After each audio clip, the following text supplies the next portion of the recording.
ಬಾದಾಮಿ ತಾಲೂಕಿನ ಕೆರೂರಿನ ಹೆಸ್ಕಾಂ ಕಚೇರಿ ಎದುರು ವಿದ್ಯುತ್ ಖಾಸಗೀಕರಣದ ವಿರುದ್ಧ ರೈತ ಸಂಘವು ಪ್ರತಿಭಟನೆ ನಡೆಸಿದ್ರು. ಸ್ಥಳದಲ್ಲಿ ರೈತರು ಘೋಷಣೆಗಳನ್ನ ಕೂಗಿ ತಮ್ಮ ಅಸಮಾಧಾನವನ್ನ ವ್ಯಕ್ತಪಡಿಸಿದ್ರು.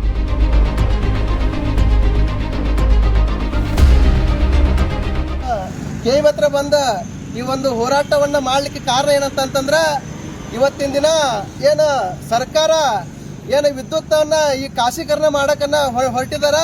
ಆ ಖಾಸಗೀಕರಣ ಆಗಬಾರ್ದು ಅನ್ನುವಂಥದ್ದು ಇವತ್ತ ಧ್ಯೇಯವನ್ನು ಇಟ್ಕೊಂಡ್ಬಂದು ಇವತ್ತ ಕರ್ನಾಟಕದಾದ್ಯಂತ ಎಲ್ಲರೂ ಕೂಡ ನಮ್ಮ ರೈತರು ಇವತ್ತ ಕರೆಯನ್ನು ಕೊಟ್ಟಿದ್ದೀವಿ. ಆ ಒಂದು ಕರೆಗೆ ಹೋಗ್ಬಿಟ್ಟು ಇವತ್ತೆಲ್ಲರೂ ಕೂಡ ರೈತರು ಇವತ್ತು ಬಂದು ಇಲ್ಲಿ ಆ ಒಂದು ಮನವಿಯನ್ನ ಆ ಒಂದು ಸಂಬಂಧಪಟ್ಟ ಅಧಿಕಾರಿಗಳಿಗೆ ನಾವು ಸಲ್ಲಿಸಿ ಇವತ್ತ ವಿದ್ಯುತ್ತನ್ನ ಖಾಸಗೀಕರಣ ಆಗಲೇಬಾರ್ದು ಅನ್ನುವಂಥ ಒಂದು ನಿರ್ಧಾರವನ್ನು ತೆಗೆದುಕೊಂಡು ಇವತ್ತು ನಾವು ಬಂದಿದ್ದೀವಿ. ಈ ಒಂದು ರೈತ ಹೋರಾಟಕ್ಕೆ ಎಲ್ಲರೂ ಕೂಡ ಒಂದು ಸಹಕಾರವನ್ನು ಕೊಡಬೇಕೆಂದು ತಮ್ಮಲ್ಲಿ ಮತ್ತೊಮ್ಮೆ ಮನವಿ. ಪ್ರತಿಭಟನಾಕಾರರು ಸರ್ಕಾರದ ವಿದ್ಯುತ್ ಖಾಸಗೀಕರಣ ನೀತಿಗೆ ವಿರೋಧ ವ್ಯಕ್ತಪಡಿಸಿ ಇದರಿಂದ ರೈತರಿಗೆ ಅನ್ಯಾಯವಾಗುತ್ತದೆ ಎಂದು ಆರೋಪಿಸಿದರು.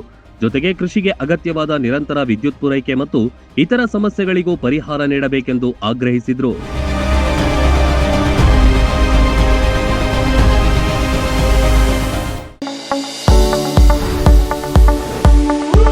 ಎಲುಬು ಕೀಲುಗಳ ನೋವಿನಿಂದ ಬಳಲ್ತಿದ್ದೀರಾ? ಯಾವುದಾದರೂ ಕಾಯಿಲೆಗೆ ಆಪರೇಷನ್ ಮಾಡಿಸಲು ಪರದಾಡ್ತಿದ್ದೀರಾ? ಡೋಂಟ್ ವರಿ, ಲೋಕಾಪುರದ ಸಾಯಿ ಮಲ್ಟಿ ಸ್ಪೆಷಾಲಿಟಿ ಆಸ್ಪತ್ರೆಗೆ ಬನ್ನಿ. ಎಲುಬು ಕೀಲು ಇನ್ಫೆಕ್ಷನ್, ಮೊಣಕಾಲು ನೋವು, ಕತ್ತು ನೋವು, ಬೆನ್ನು ನೋವು, ನರ ನೋವು, ಓಝೋನ್ ಥೆರಪಿ, ಫಿಸಿಯೋಥೆರಪಿ, ಎಲುಬು ಮುರಿತ ಶಸ್ತ್ರಚಿಕಿತ್ಸೆ ಮೂಲಕ ರೋಗಿಗಳ ಪಾಲಿಗೆ ವರದಾನವಾಗಿದೆ. ಅಪೆಂಡಿಕ್ಸ್, ಕಿಡ್ನಿ ಸ್ಟೋನ್, ಮೂಲವ್ಯಾಧಿ, ಹೊಟ್ಟೆ, ತಲೆನೋವು, ಥೈರಾಯ್ಡ್, ಲಿವರ್ ಸಮಸ್ಯೆ, ಕರುಳು, ಅರ್ನಿಯಾ, ಗರ್ಭಕೋಶ, ರಕ್ತನಾಳ, ಡಯಾಬಿಟಿಸ್, ಪಿತ್ತಕೋಶ, ಸ್ತನರೋಗ, ಗ್ಯಾಂಗ್ರೀನ್ ಸೇರಿ ಹಲವಾರು ಕಾಯಿಲೆಗಳಿಗೆ ಇಲ್ಲಿದೆ ಉತ್ತಮ ಚಿಕಿತ್ಸೆ. ಆಧುನಿಕ ಚಿಕಿತ್ಸಾ ಸಲಕರಣೆಗಳು, ಸುಸಜ್ಜಿತ ಬೆಡ್ಗಳು, ವಿಶಾಲವಾದ ಆಸ್ಪತ್ರೆ ಆವರಣದ ಜೊತೆಗೆ ಸ್ವಚ್ಛತೆಗೆ ಆದ್ಯತೆ ನೀಡುವ ತಾಣವೇ ಸಾಯಿ ಮಲ್ಟಿ ಸ್ಪೆಷಾಲಿಟಿ ಆಸ್ಪತ್ರೆ. ಸ್ಥಳ Srinivasa Kalyana Mantapa road, bus stand ಹತ್ತಿರ, ಲೋಕಾಪುರ.